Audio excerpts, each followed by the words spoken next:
दोस्तों, इंसान के गिरने की भी हद होती है। आज की इस कहानी के अंदर एक महिला इतनी गिर जाती है, अगर आपके हवाले वो महिला पड़ जाए ना और आपको उसकी करतूत का पता लग जाए तो आप यही कहोगे कि कानून से पहले हम इसके भूत उतार देंगे।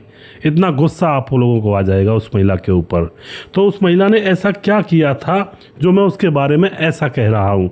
पूरी कहानी को जानेंगे, वीडियो को लास्ट तक ज़रूर देखिएगा, जिससे कि हमें पता चल सके कि समाज के अंदर ऐसी ऐसी औरतें भी रहा करती हैं।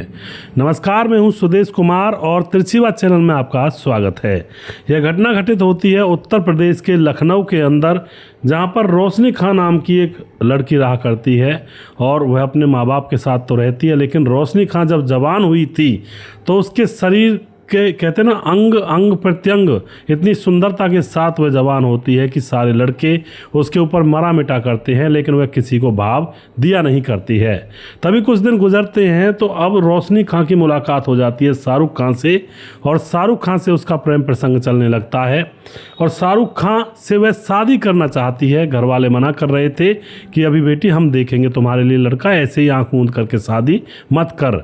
अब वह घर वालों की बात ना मान करके शाहरुख खान के साथ लव मैरिज कर लेती है भाग करके, और फिर उसके बाद शाहरुख खान के घर वाले इनको एक्सेप्ट कर लेते हैं। शाहरुख खान का छोटा भाई था, शाहरुख खान के माँ बाप थे। अब एक्सेप्ट इसको कर लिया जाता है और जैसे ही ये उस घर में दुल्हन बनकर जाती है तो शाहरुख खान के जो माँ बाप होते हैं और जो घर वाले होते हैं वह देखते हैं भाई बहू तो वाकई में ही कोई चीज़ है, बहुत ही सुंदर है और वाकई में बहू है। अब यहाँ पर जो रोशनी खां होती है दोस्तों, उसका सिस्टम कुछ अलग था। वह चुपचाप अय्याशी किया करती थी, क्लबों में जाया करती थी और क्लब में ही उसकी मुलाकात शाहरुख खान से हुई थी। और तभी शाहरुख खान के घर वालों ने भी मना किया था कि एक क्लब में जाने वाली लड़की के साथ तू शादी करेगा, कैसी होगी। शाहरुख खान ने अपने घर वालों से कह दिया था कि एक बार आने दो और तब देख लेना कैसी होगी, और मैं उससे प्यार करता हूँ, उसके बगैर रह नहीं सकता माँ बाबा, और मुझे शादी कर लेने दो। अब तो यहाँ पर जब ये बात थी तो भाई घर वाले हम ही भर लेते हैं।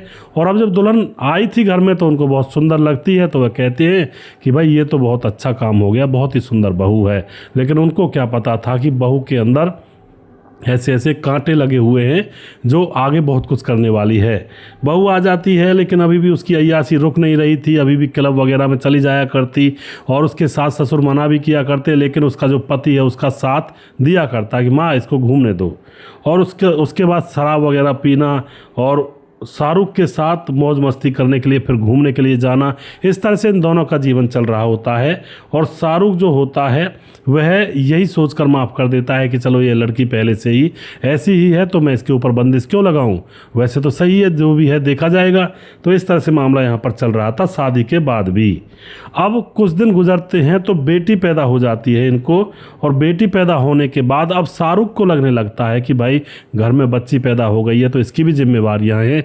और अब वो अपनी पत्नी से कहने लगता है कि देख अब ऐसा कर, अब तू क्लबों में मत जा, शराब वगैरह पीना बंद कर दे, थोड़ा अच्छा नहीं लगता, अब तुम माँ बन चुकी हो एक बच्ची की। लेकिन जो रोशनी होती है बिल्कुल मना कर देती है, दो टूक रोशनी खां, और कहती है कि नहीं मैं क्लबों में जाऊंगी, शराब भी पीऊंगी और तुम मुझे रोक नहीं सकते, चाहे बेटी हो जाए या बेटा हो जाए, चाहे कुछ भी हो जाए, मैं तो अपना जीवन अपने स्टाइल से जीऊंगी। अब यह जब दो टूक जवाब उस लड़के शाहरुख खान को मिलता है तो वह करता भी क्या। अब धीरे धीरे समय चलता रहता है, धीरे धीरे बात गुजरती है, लेकिन इन दोनों के बीच में अब मनमुटाव तो हो ही चुका था। पति की बात को मान नहीं रही थी, क्लब और शराब पीना, अय्याशी मौज मस्ती करना उसका जारी था, तो झगड़ा होना, विवाद होना जाहिर सी बात है, होना ही है। और अब विवाद होते होते समय गुजरने लगता है और बेटी हो जाती है 5 साल की।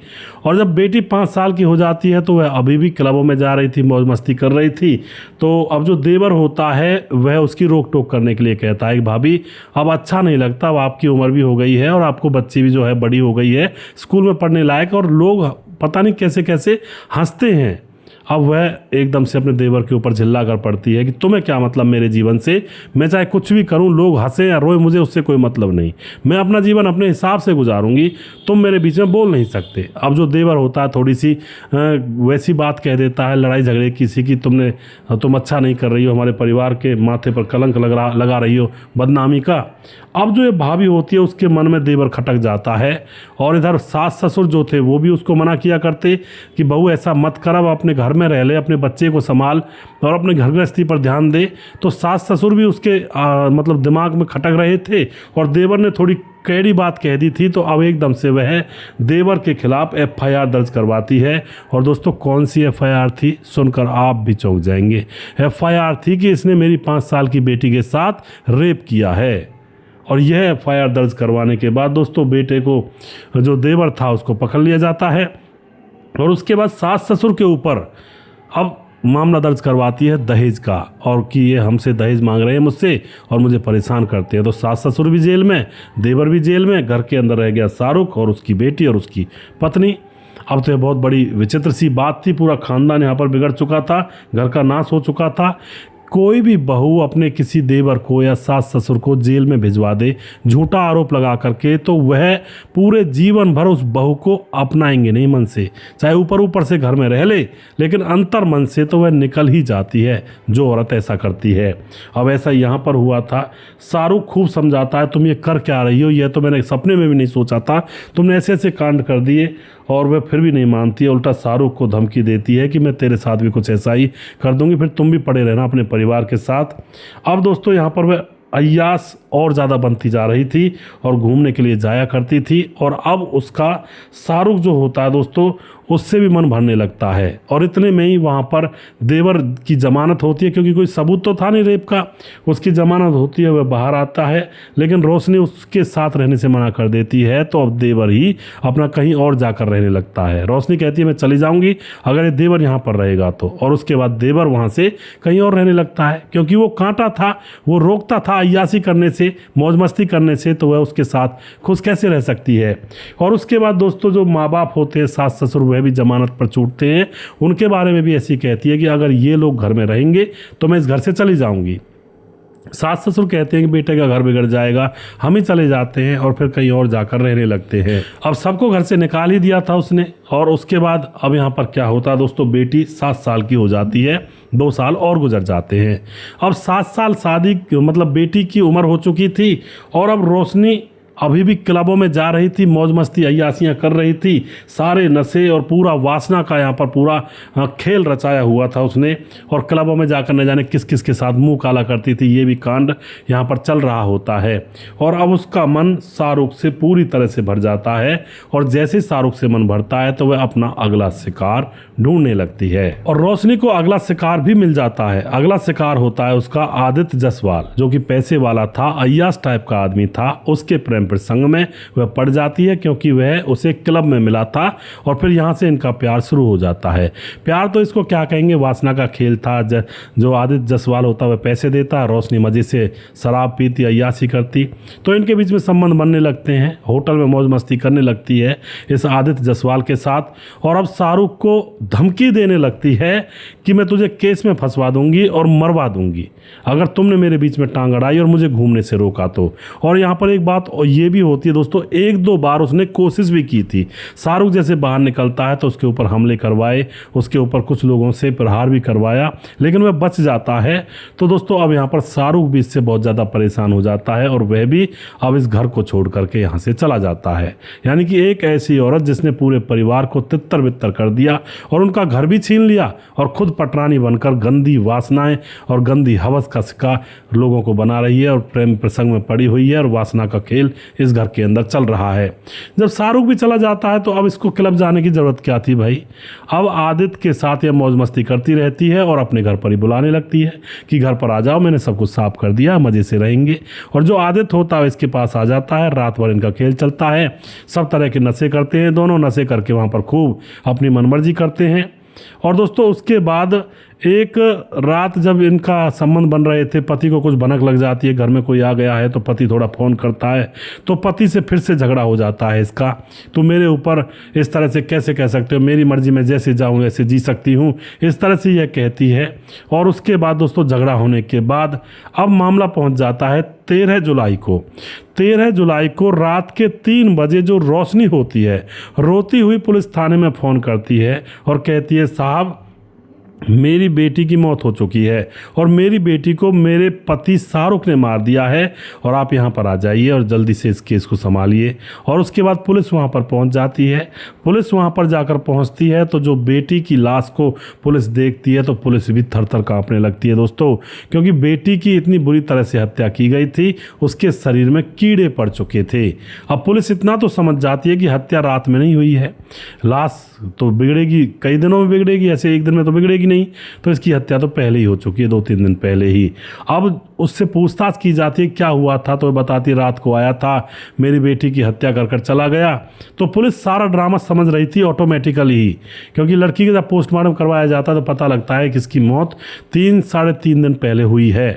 अब तो दोस्तों यहाँ पर बेटी के शरीर में कीड़े लगे हुए थे, उन्होंने ध्यान नहीं दिया, वो नशे में रहते थे, उन्होंने सोचा पूरा ड्रामा फैला देंगे, लेकिन पुलिस को उस औरत के ऊपर शक हो चुका था, लेकिन अभी कुछ कह नहीं रही थी पुलिस। जैसे वह पुलिस पूछताछ कर रही थी तो वह जो लड़की थी रोशनी, वह अपने पति शाहरुख के ऊपर जब इल्ज़ाम लगा रही थी तो पुलिस शाहरुख का पता लेकर के वहाँ पर पहुँचती है और उससे कहती है भाई तुमने अपनी बेटी की हत्या कर दी है। लेकिन शाहरुख तो गिड़गिड़ाने लगता है, साहब मेरी बेटी की हत्या हो गई, मेरी बेटी को किसने मार दिया, मैं कैसे हत्या कर सकता हूँ, और मैं तो अभी 3 दिन पहले ही सीढ़ियों से गिर गया था और मेरे पैर में तो रॉड डली हुई है और आप देख सकते हैं पट्टियाँ हो रखी हैं और रॉड लगी हुई है, मैं क्या इस रॉड को लेकर के जाऊँगा और उसकी हत्या कर पाऊँगा इस तरह से, और वो भी उसकी मम्मी के सामने। पुलिस समझ जाती है कि मामला इसने नहीं बिगाड़ा है। और उसके बाद क्या होता है दोस्तों, जो पुलिस होती है वह शाहरुख से और पूछती है कि तुम्हारी पत्नी का सिस्टम क्या है। तो शाहरुख अपनी पत्नी की सारी हिस्ट्री पुलिस के सामने एक एक पन्ने करके खोलता है। वह बताता है कि इस तरह से अय्याशी किया करती थी, मैंने घर वालों की मर्जी के खिलाफ जाकर इससे शादी कर ली, शादी के बाद भी अय्याशी, बेटी पैदा हो गई, फिर बेटी होने के बाद भी अय्याशी चल रही थी, मौज मस्ती कर रही थी, और उसके बाद मेरे छोटे भाई को और मेरे माँ बाप को जेल में डलवा दिया झूठा केस लगा करके, और उसके बाद उनको भी घर से भगा दिया जब वह जमानत पर आए, और फिर मेरी भी नाक में दम कर लिया, क्योंकि फिलहाल यह एक आदित्य जायसवाल के साथ डेट कर रही है, मौज मस्ती ले रही है, वह पैसे वाला आदमी है, इसको उसने मज़े दिला रखे हैं बिल्कुल पूरी तरह से। अब ये सारी चीज़ें जब पुलिस को पता लग जाती हैं तो तुरंत रोशनी को पकड़ा जाता है, उसके नए प्रेमी आदित्य जायसवाल को पकड़ा जाता है और अच्छी तरह से उनकी सुताई पिटाई की जाती है। तो यहाँ पर एक एक करके सारे राज ये लोग खोलने लगते हैं। वह बताती है कि एक रात जब हम संबंध बना रहे थे रोशनी और आदित्य जायसवाल, तो अचानक से यह लड़की देख लेती है उनको, और जब देख लेती है तो उस वक्त तो इस माँ ने कुछ नहीं किया था, और दूसरे दिन दोनों फिर से शराब पीते हैं, शराब पी करके मौज मस्ती कर रहे होते हैं। तभी यहाँ पर ये दोनों एक दूसरे की बाहों में लिपट कर कहते हैं कि हम दोनों को एक होना होगा और दोनों एक दूसरे के साथ शादी करेंगे। लेकिन वह कहता है आदित्य जायसवाल की इस बच्ची का क्या करेंगे, और ऊपर से इसने हमें देख लिया है उस हालत में, इसको तो जिंदा रहने का अधिकार ही नहीं है, बड़ी होकर सब चीज़ याद रखेगी और फिर लोगों को बताएगी, तो इसको रास्ते से हटाना पड़ेगा। और जो माँ होती है रोशनी, वह भी कह देती है कि हाँ इसको रास्ते से हटाना पड़ेगा, तभी हम एक हो पाएंगे। दोस्तों सोचने की बात है, कैसी वैसी माँ थी, दरिंदी माँ थी, जो अपनी बेटी को, जो कि 7 साल की हो चुकी है, उसको मौत से घाट उतारने की प्लानिंग कर रही थी। और फिर उसके बाद दोस्तों वह शराब के नशे में तो थे ही, और फिर यहाँ पर क्या होता है, उस लड़की को वह माँ पीटती है बुरी तरह से, वह बार बार रो रही थी मुझे क्यों मार रही हो माँ, और वह पीटती जाती है और उसकी गर्दन पर अपना पांव रख देती है, गले पर, और फिर तब तक दबाए रखती है जब तक उसके प्राण पखेरु उड़ ना जाएं, उसकी दिल की धड़कनें शांत हो जाती हैं।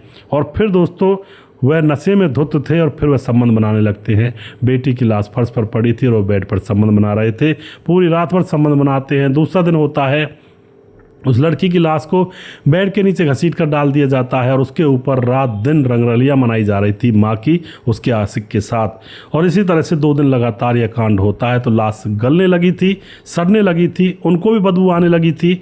अब वो प्लानिंग करते हैं कि भाई ऐसा करते हैं, इसको हम इसके पिता के ऊपर इस आरोप को लगा देंगे। दोस्तों उसको तो आरोप लगाने की आदत थी, अपने देवर और अपने सास ससुर को भेजा था जेल में, तो अब यहाँ पर सोचती है कि अब इसका आरोप इसके पिता पर लगा देंगे, शाहरुख पर, और रात को 3 बजे फ़ोन करेंगे। और 3 बजे उन्होंने फिर शराब पीते पीते सोच विचार कर फ़ोन किया, और वहाँ से आदित्य जायसवाल तो चला गया था। और उस टाइम जब पुलिस जाती है तो पुलिस को पता लग ही चुका था कि इसमें तो कीड़े पड़ गए हैं, आज तो इसकी मौत नहीं हुई। इस तरह से दोस्तों यहाँ पर यह औरत जो है, इसके कारनामे के खुलासे होते हैं लोगों के सामने। अब आप सोचिए थोड़ा सा, यह औरत अगर कानून में जाने से पहले आपको मिल जाए तो आप क्या करोगे?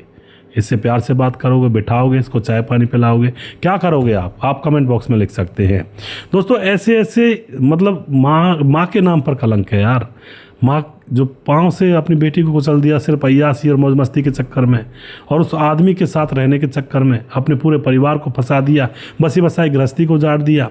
यहाँ पर जब शुरुआत हुई थी ना इन दोनों की, तो शाहरुख जैसे कि इससे मुलाकात हुई थी तो शाहरुख इसको कूल कहता था, वाओ कूल, बहुत अच्छी बात है। लेकिन उसको ये नहीं पता था कि ये इतनी कूल है, सारे परिवार को जमा देगी और अंडरग्राउंड में डाल देगी। और फिर दोस्तों उसकी शराब पीने को, उसके घूमने को, मौज मस्ती करने को कूल कहता था वो, और उस कूल वाली कूल एंड ने ऐसा कूल कर दिया, यहाँ पर पूरे परिवार को फ्रिज कर दिया। दोस्तों जो भी आप कहना चाहते हैं इस घटना के बारे में आप कह सकते हैं, और वीडियो के लास्ट में कुछ भाइयों के नाम लेना चाहूँगा जो हमारे वीडियोज़ को देखते हैं और हमें खूब सपोर्ट करते हैं। हमारे साथ है शेरा अहमद, कमेंट करते हैं, हेलो सर, मेरा नाम शेरा कारपेंटर है, और सर मैं आपकी कहानी बहुत सुनता हूँ और बहुत बहुत धन्यवाद करता हूँ शेरा भाई, इसी तरह से लगातार आप सुनते रहें। और उसके बाद हमारे साथ समाधान पाटिल जलगांव महाराज से कमेंट करते हैं, और मुझे लगता है कि हम विदेश में रहते हैं, भारत देश में पहले कभी ऐसा नहीं होता था, है भगवान। और समाधान पाटिल जलगांव महाराज से हैं, बहुत बहुत धन्यवाद करते हैं भाई का। सुजीत कुमार कमेंट करते हैं, नमस्कार गुरुजी, राधे राधे, आप बहुत अच्छी कहानी सुनाते हो, समाज को जागरूक करने वाली सारी कहानियाँ होती हैं आपकी। सुजीत कुमार भाई साहब आपका बहुत बहुत धन्यवाद, इसी तरह से आप सपोर्ट करते रहें। भीमदत्त जोशी कमेंट करते हैं, उस मुस्कान को यह पता नहीं था कि 2 बच्चों का एक साथ मरना पोस्टमार्टम में सच्चाई आएगी, परिणाम क्या होगा। हबसी ले ले और मज़े और चुप मज़ा अब सच छुपता नहीं है। जी बिल्कुल जी। और उसके बाद सुमेर एस कमेंट करते हैं, प्रताप रॉय शर्मा कमेंट करते हैं, भागवत बालकारे। और उसके बाद हमारे साथ विमल कुमार कमेंट करते हैं, भाई जी राम राम। उसके बाद हमारे साथ प्रवीण बघेल शिवपुरी से कमेंट करते हैं, और शौकत अली हमारे भाई लगातार कमेंट करते रहते हैं। और उसके बाद हमारे साथ हैं अम्बेडकरवादी उत्तमा राम मेघवंशी, प्रवीण बघेल शिवपुरी से, पवन कुशवाहा कमेंट करते हैं, विमलेश कुमार कमेंट करते हैं, लक्ष्मण ढेलू कमेंट करते हैं, रजत सैनी कमेंट करते हैं, उदय नारायण कमेंट करते हैं, गुरप्रीत सिंह कमेंट करते हैं। और उसके बाद हमारे साथ राम मोहम्मद यासीन लाहौर पाकिस्तान से कमेंट करते हैं, और हमारे भाई रवि प्रकाश भी हमारे वीडियोज़ पर लगातार कमेंट करते हैं, भाई का बहुत धन्यवाद करता हूँ। राधेश्याम शर्मा सिरसी जयपुर राजस्थान से, राजकिशोर चौरसिया महाबलेश्वर महाराज से। और उसके बाद सुशील चौधरी हमारे भाई लगातार कमेंट करते हैं, दुर्योधन भाई कमेंट करते हैं, जगन्नाथ खारडाबाद राजस्थान से लगातार कमेंट करते हैं। और जिस भाई का नाम रह गया है उस भाई का नाम अगले वीडियो में लूँगा। और राम गोसाई हमारे भाई लगातार कमेंट करते हैं, सूरज डीओ फिजी से हमारे भाई लगातार कमेंट करते हैं, ये नाम भी रह गए थे। और मोनू जैन हमारे भाई लगातार कमेंट करते हैं। अगला वीडियो बहुत जल्दी फिर से लेकर आऊँगा, तब तक आप खुश रहें, सावधान रहें। जय हिंद, जय भारत।